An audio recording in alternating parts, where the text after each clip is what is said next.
What's up everyone and welcome to another Let's Max Warframe. Completely out of nowhere at the end of 10.0 Live, PE dropped the latest Prime access, consisting of Wukong Prime, the Ninkondi Prime and the Zhuge Prime.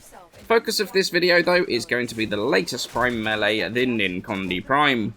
So the Ninkondi's been one of those weapons that for the most part people always kind of forgot existed.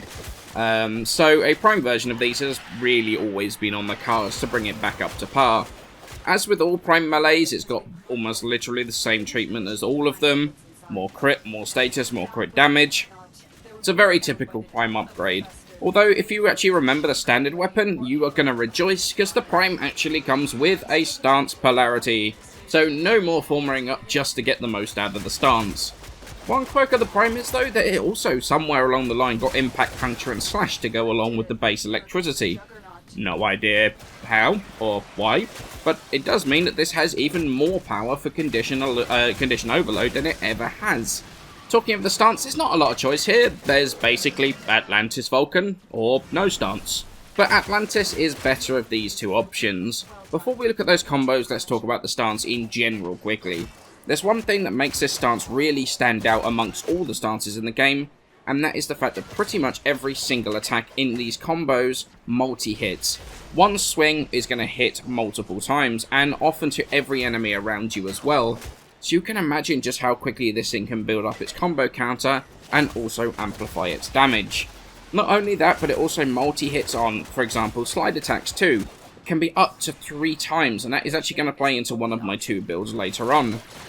In terms of not slide attacking though, for general use, the standard spam E combo, which is Searing Undertow, that's the one that I would use. There's no weird animation locking, no changes to momentum that can make some stances feel very odd. This is going to shred through groups of enemies with ease and keep you moving forward. Once you start feeling your damage dropping off a bit though, switching to the right click hold combo of Molten Whirlpool will do more damage more quickly, because you've got more multipliers on every attack. One of them gets like a 5 times multiplier, plus they all multi-hit as well. It gets very ridiculous very quickly and builds combos so fast it's not even funny. However, this does come with a significant downside that it does have some weird momentum changes in there that if you are going to have to basically pay attention to. But if you can get used to that or don't mind it, then it is easily the hardest hitting combo. Build-wise though, we have 2 very, very different builds here. One is a straight crit hybrid build, like most of the Prime weapons really. Blood Rush is going to buff our crit chance. We've got no combo counter mods on here though. We're going to rely on Power Spike from Naramon to keep that up. Other than that, nothing too surprising. Corrosive to hit hard and strip armor from heavily armored units. Against Corpus, gas works very, very well too. Although I just tend to use Corrosive against just about everything. The rise in robotic corpus means that actually having the corrosive helps quite a bit. It's also pretty much, you know, like I say, it's pretty much the best all-round damage type right now. The range mod might look like an odd thing because, you know, it doesn't look like the weapon has a lot of range. But it does only, you know, it only gives it another 2 or 3 meters or so of range. But it helps land the hits way, way easier. Especially when you start doing the right-click hold combo.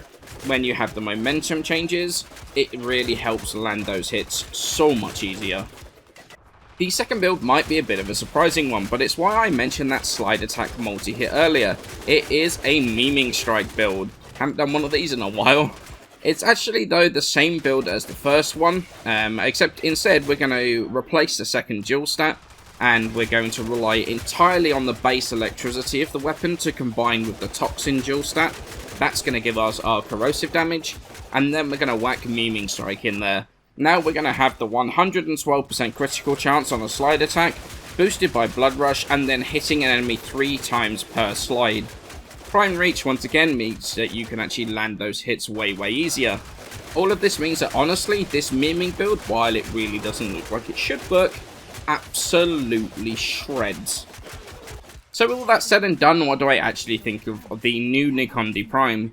Well, honestly, I think it's actually pretty insanely good. Whether you're at lower level mowing through enemies like butter with this fantastic flurry, get your weapon flailing around all over the place in a really flamboyant way, or whether you're just sacrificing some of your movement to hit harder and faster, or even if you're just spin to winning your way down the hallway, this weapon really can do it all, and it will take down even the strongest enemies with absolute ease. The disposition on the Ninkondi also means that Rivens just take this weapon to the next level. All my footage naturally is done without any Rivens. I want to show you the raw power of the weapon. But imagine putting a slide attack Riven on, or more range, or even straight up crit chance, crit damage, normal damage, elemental or something. It elevates this weapon to the next level. Even with the normal Ninkondi, I actually had I still have a range and attack speed Riven, which meant I could kill groups, like entire groups, super easily, even with the old weapon. So you can imagine how much it's going to absolutely wreck stuff with this new Prime. It is definitely nicer, and priming can bring a weapon back to the forefront, give it a new lease of life. It is worth the grind, and I think it's worth maxing it out. I've had a lot of fun with it so far, and I think it's one that I'm going to enjoy playing around with quite a bit. So I hope you enjoyed this video. I made some changes to the format of my videos a little bit again, so please let me know how you feel about those changes.